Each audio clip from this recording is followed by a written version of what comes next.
If we lose those, we're going to be in serious trouble, because what else are we going to rely upon in terms of our food?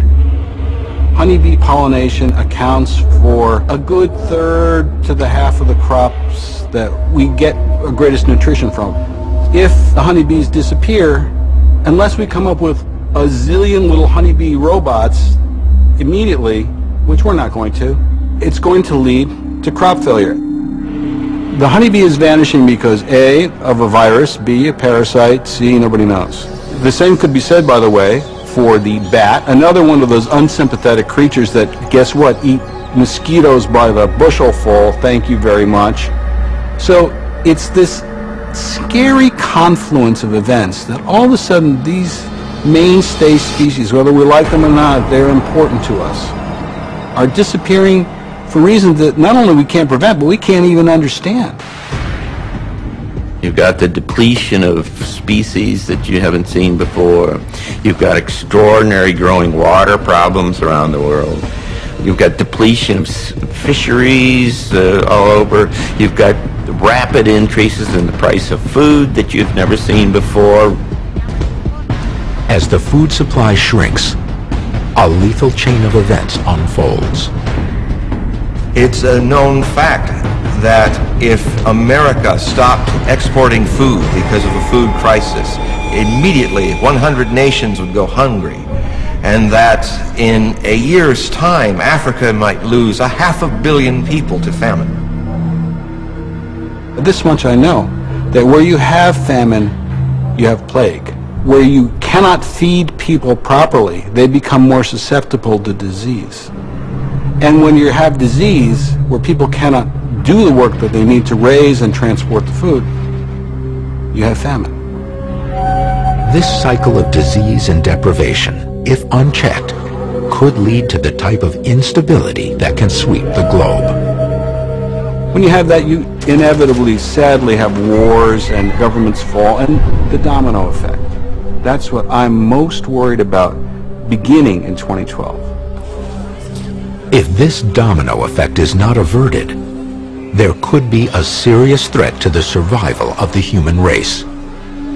When we talk about our time in history, biologists will tell us that there have been many extinctions in the past, and we are well into the 6th mass extinction on this planet right now.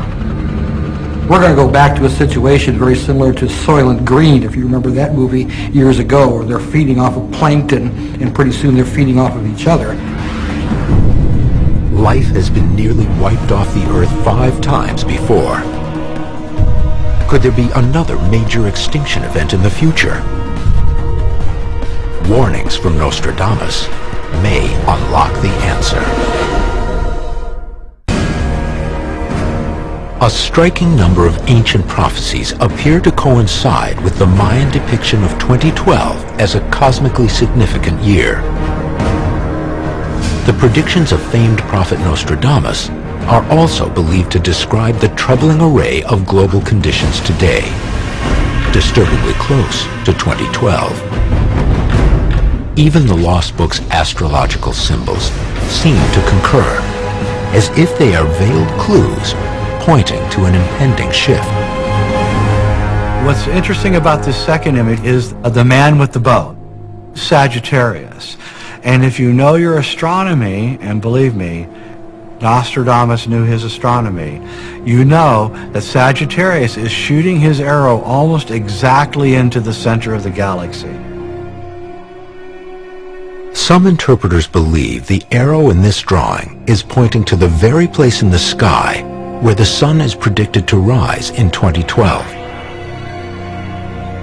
This galactic alignment is explained by the fact that the Earth rotates and wobbles like a top. And it is this wobble that causes our view of the sky to change. On December 21st, 2012, many believe that, as seen from the Earth, the sun will line up exactly with the center of the galaxy. Is the lost book providing one of the many warnings that something momentous will occur at this climactic time? That's one of the most important things not only being passed down by the Christians and the Jews and the Egyptians and even Islam, but Nostradamus and all of the prophets of the past have all felt this compelled to send this message down to us. They left the messages in their text, in their oral traditions, in their temples. We've got to ask ourselves, what is it that could be so important that they would build entire civilizations to convey a message to us regarding our time in history? What were they trying to tell us? Like many of the ancient prophets, Nostradamus camouflages his predictions.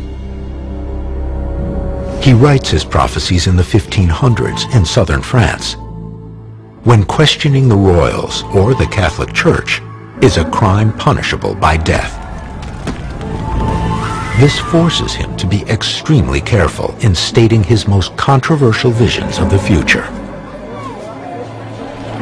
I would imagine that if you were talking to Queen Catherine and you announced to her that, yeah, all your children are going to be royals, but, you know, this one's going to die, and this one's going to die, and, oh, that one's going to have a really bad end, that you might not get the patronage that you were liking. In other words, no one likes a prophet that's right too much of the time, or is too accurate about things that are very close to your heart. Nostradamus is not alone in the need for obscurity. Avoiding behavior that would offend the church is a way of life in 16th century Europe, causing many groups to go underground. One of these secret societies is the Freemasons. While they are primarily a fraternal organization today, some believe they have a long history of hoarding secret wisdom. In the old days, Freemasonry was the highest echelon of knowledge of its time. So when you joined the Freemasonry, you got to read their secret libraries and learn the secret knowledge that had been passed down for maybe hundreds of generations we don't know. Some believe Nostradamus himself is associated with the Masons. Right around the corner from his house in Ceylon, there's a church front that shows very clearly the return of Jesus at the end of time, right in the exact position where the sun will be rising in 2012 in the center of the galaxy. And at least a certain part of this awareness carried over to Nostradamus and influenced his idea of when to look for this great apocalyptic moment. These Masons, who were considered some of the most skilled craftsmen of their time, plied their trade across Europe. They established a reputation as a tightly knit, ambitious group who built great Gothic cathedrals for the Catholic Church. The alchemist Fulcanelli theorizes in his book, titled The Mystery of the Cathedrals, that the Masons also had a hidden purpose. He claims that they boldly carved secret symbols that spell out their controversial prophecies into the face of these stone structures. You really don't go to the trouble to carve the front of a massive Gothic cathedral unless you have some purpose behind it. Notre Dame de Paris is again another one of these church fronts that had coded within it very important secret information. These symbols include a bull, a lion, an eagle, and a human face. While the Christian interpretation is that they represent the writers of the Gospels, their true meaning, according to Fulcanelli, is a warning. These are exact symbolic references to the four fixed signs of the zodiac. The man is Aquarius, the lion is Leo, the bull is Taurus, and the eagle is Scorpio, which today has turned into a scorpion, but in those days was an eagle. These four signs of the zodiac are the constellations that the sun passes through every year in its path across the sky. They also represent great ages of time, each lasting thousands of years.